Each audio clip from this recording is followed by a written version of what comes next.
Story 1. The Six Swans. A king was once hunting in a large wood. He pursued his game so hotly that none of his courtiers could follow him. But one evening approached, he stopped and looking around him perceived that he had lost himself. He sought a path out of the forest, but could not find one, and presently he saw an old woman with a nodding head who came up to him. "My good woman," said he to her, "can you not show me the way out of the forest?" "Oh, yes, my lord king," she replied, "I can do that very well. But upon one condition which, if you do not fulfill, you will again get out of the wood, but will die of hunger." "What then is the condition?" asked the king. "I have a daughter," said the old woman, "who is as beautiful as anyone you can find in the whole world and well deserves to be your bride. Now, if you will make her your queen, I will show you your way out of the wood." In the anxiety of his heart the king consented, and the old woman led him to her cottage, where the daughter was sitting by the fireplace. She received the king as if she had expected him, and he saw at once that she was very beautiful. But yet she did not quite please him, for he would not look at her without a secret shudder. However, after he took the maiden upon his horse, the old woman showed him the way, and the king arrived safely at his palace, where the wedding was to be celebrated. The king had been married once before and had 7 children by his first wife, 6 boys and a girl whom he loved above everything else in the world. He became afraid, soon, that the stepmother might not treat them very well and might even do them some great harm. So he took them away to a lonely castle which stood in the midst of a forest.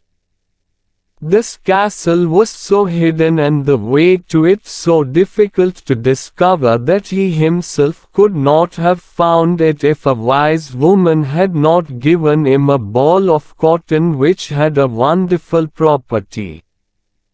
When he threw it before him, it unrolled itself and showed him the right path. The king, however, went so often to see his dear children that the queen noticed his absence, became inquisitive, and wished to know what he went to fetch out of the forest. So, she gave his servants a great quantity of money, and they disclosed to her the secret and also told her the ball of cotton which alone could show her the way. She would now have no peace until she discovered where this ball was concealed, and then she made some fine silken shirts, and as she learnt from her mother, she sewed within each one a charm. One day, soon after the king had gone out hunting, she took little shirts and went into the forest, and the cotton ball showed her the path. The children, seeing someone coming in the distance, thought it was their dear father and ran out towards her full of joy. Then she threw over each of them a shirt which, as it touched their bodies, changed them to swans, and they flew over the forest. The queen then went home quite contented and thought she was free of her stepchildren, but the little girl had not met her with the brothers, and the queen did not know of her. The following day the king went to visit his children. But he found only the little girl. "Where are your brothers?" he asked.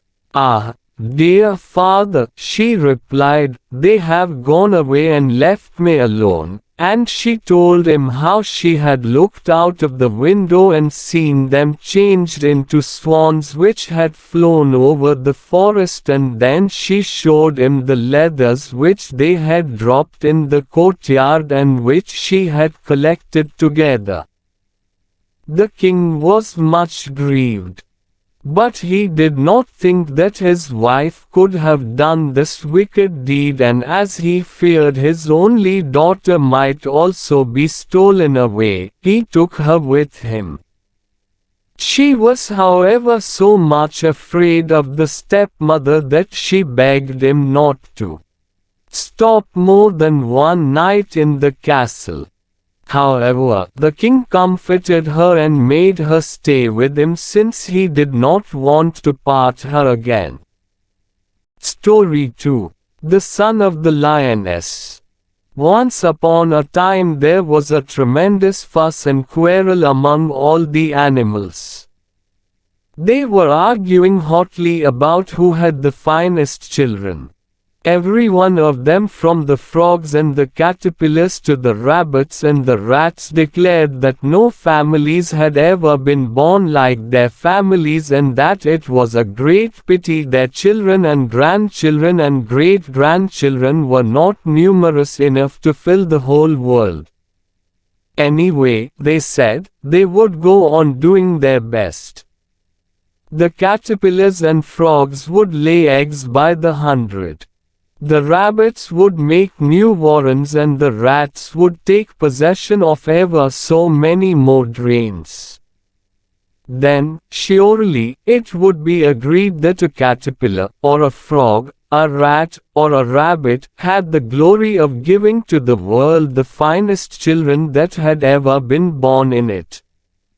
They all agreed about one thing, in spite of the arguing, that they would wait just 1 year and then they would go to King Jupiter on his mountain and ask him to settle the matter for them.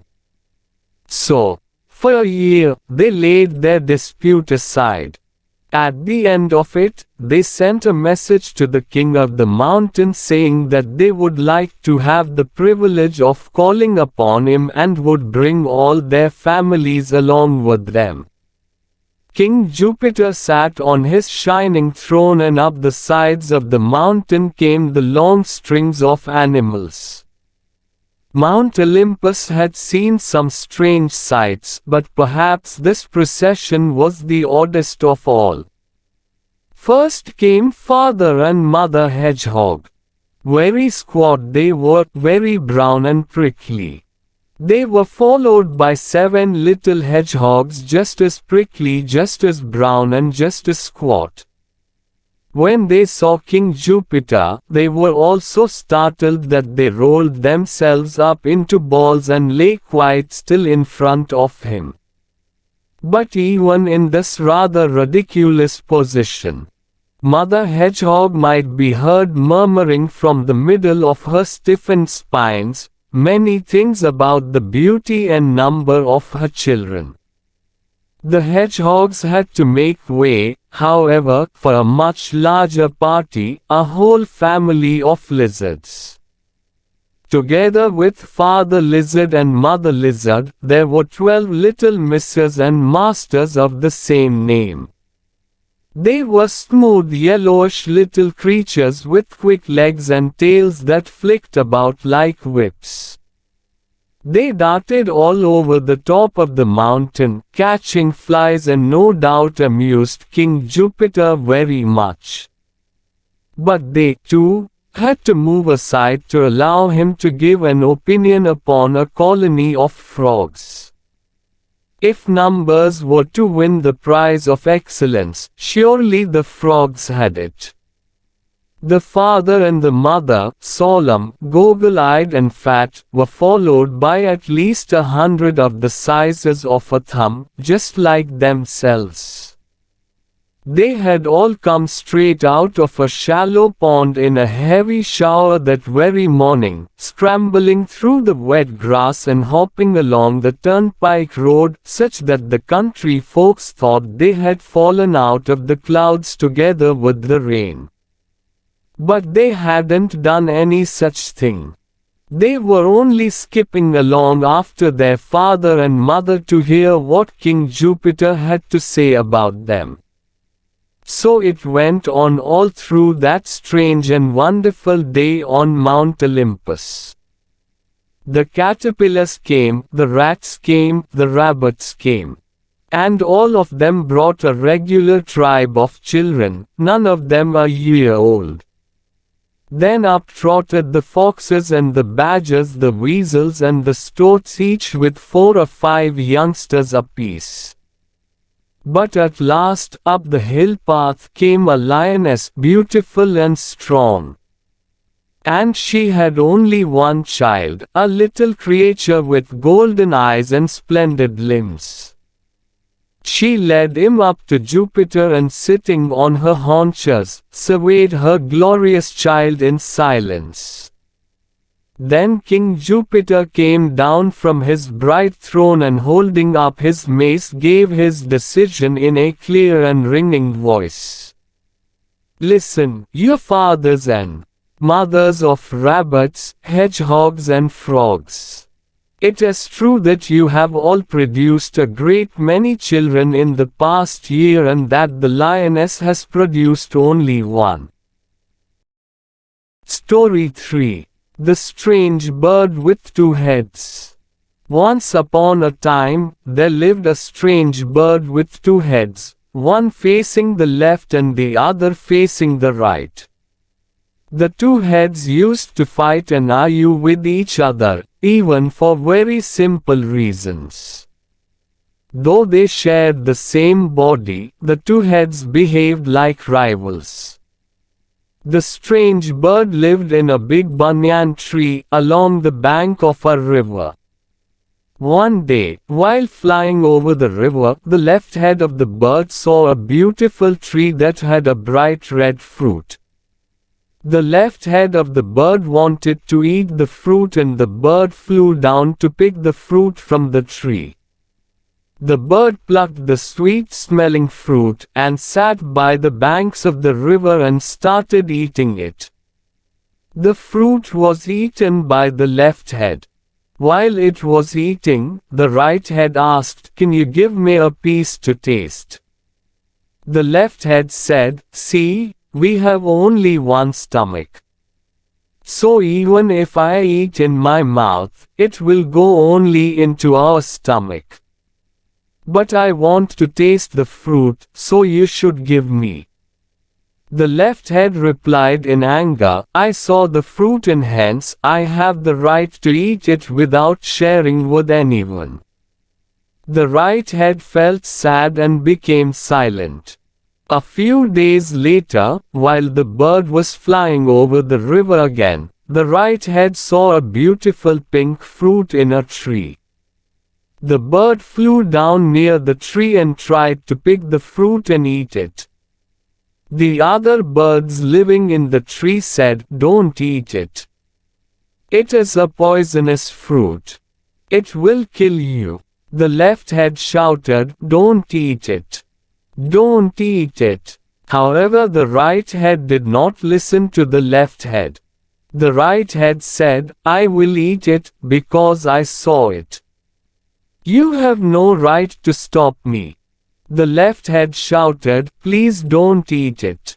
We will all die." The right head said, "Since I saw it, I have the right to eat it." Clearly, the right head was trying to take revenge on the left head for not sharing the red fruit with it earlier. Finally, the pink fruit was eaten by the right head, and in a few minutes, the strange bird with the 2 heads dropped down dead. Moral: a quarrel by the individuals in a family will affect the whole family badly.